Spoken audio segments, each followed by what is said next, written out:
Are you a parent who feels like you've tried everything for your child's health issues or for your own health issues? Well, you are not alone. There's a staggering 40% of school-aged kids today suffer from an ongoing health problems. And that's even higher for adults. And so the number of people who are suffering from something chronically and looking for answers is skyrocketing and continues to increase. And in a system where we are more advanced than ever, a healthcare system that's more advanced than ever, why do we feel like, why are there so many people who are still seeking answers? And so, what really is going on with things like ADHD, anxiety, gut issues, immune issues, etc.? And what could be the root cause beneath the surface?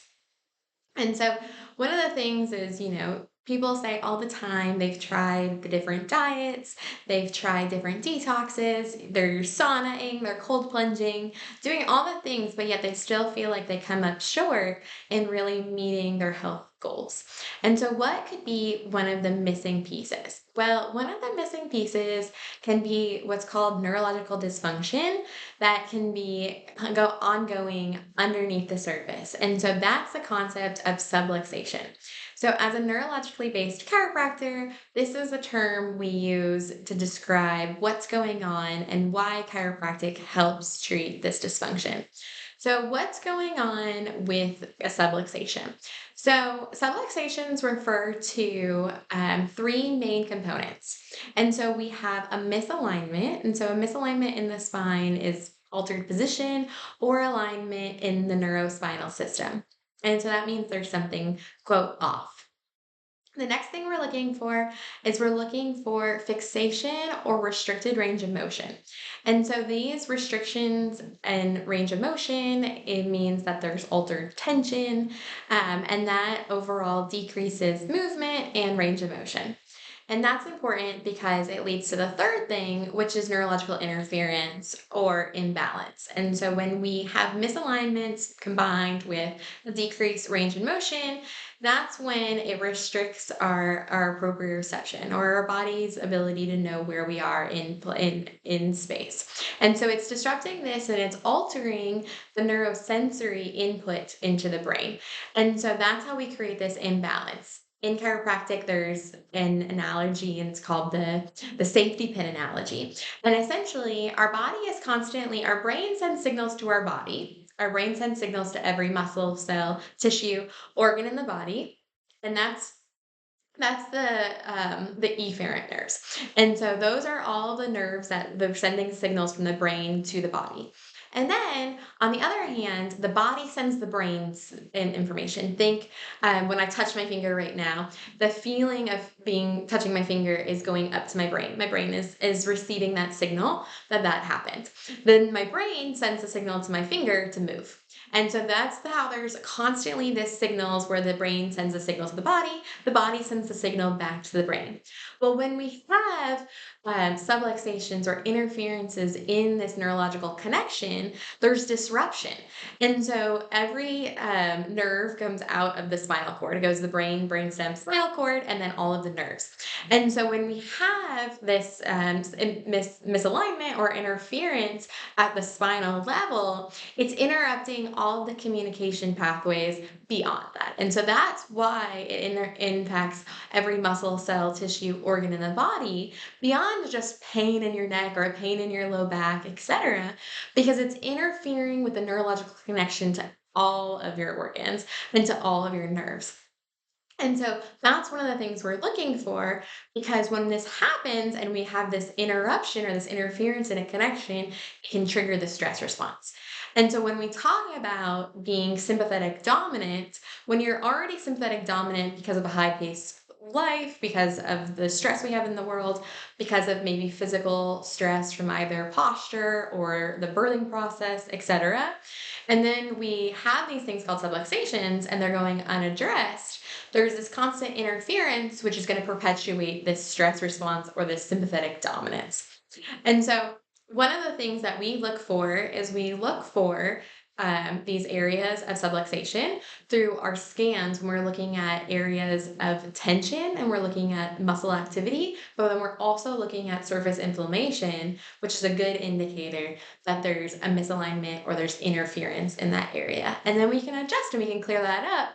So, in the safety pin analogy, going back to that, if the brain is at the top and the body's at the bottom, if the brain is sending the body signals and then the body is sending the brain signals, but the safety pin isn't connected, then it really is like we're not creating this loop. And so there's interference in the connection between the brain and the body. And so what we want to do is we want to put the safety pin back together so that we clear the circuit so we have clear connection and communication from the brain to the body to the brain. And so the safety pin, while I put it on the brain to the body side, could be on the brain to the body side or from the body to the brain side. And so it really is because it's at the spinal cord level. So it really isn't necessarily just the signals, the afferent signals, which are the signals that are going to our brain, but it could be on either side because it's happening at that level of where we're sending signals out, but then where we're also receiving signals. And so what we want to do is we want to put the safety pin back together, and so we can have clear communication from the brain to the body to the brain. And that's also how we're going to decrease the amount of stress on the body, and we're going to decrease the amount of tension. We're going to increase range of motion. We're going to increase things like performance in physical therapy or speech therapy, etc., because we're going to have that clear communication, and we're going to decrease inflammation, tension, increase range of motion, and decrease the overall stress response. There's a couple other things that we talk about, which is also like how we stimulate the vagus nerve or how we activate the prefrontal cortex.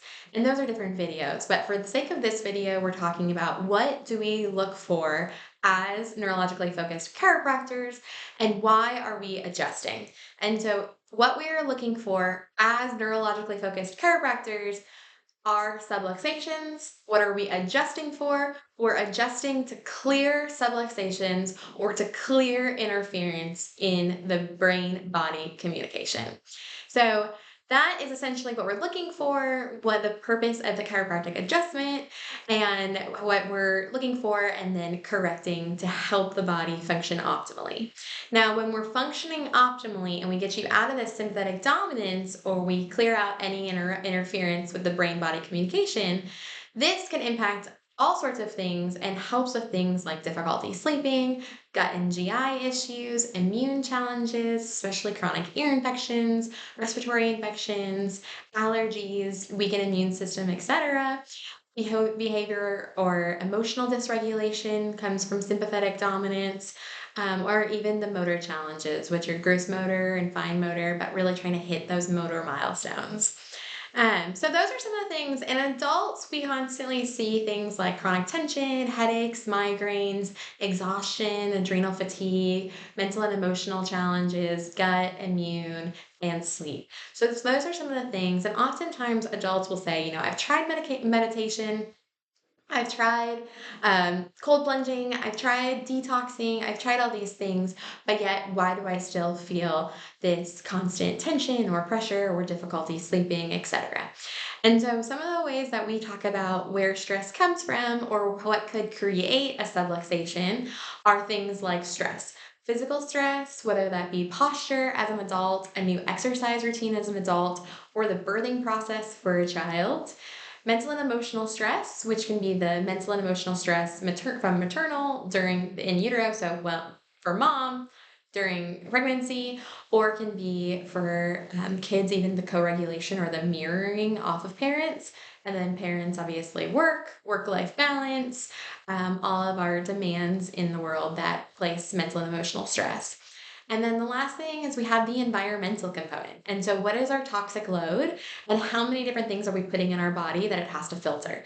And so, when stress increases, stress shifts us into this sympathetic dominance, but it's what creates these things called subluxations that chiropractors then go in and then correct the subluxation. So that's why chiropractic adjustments help. That's what we're looking for as as chiropractors, and those are some of the things that can contribute to subluxations. Research shows 99 out of 100 newborns had subluxations after birth. And the link to that study is on the homepage of our website, sunlifechiropractic.com, if you want to take a look. And so it just goes to show physical stress, mental and emotional stress, environmental stress are all components, and the prevalence of subluxation or needing to be adjusted is 99 out of 100. And so if you're wondering what's going on with your health challenges and you think potentially it could be something like subluxation in you or in your child, bring them in and let's get them adjusted and let's get you on a path to health. Look forward to seeing you here.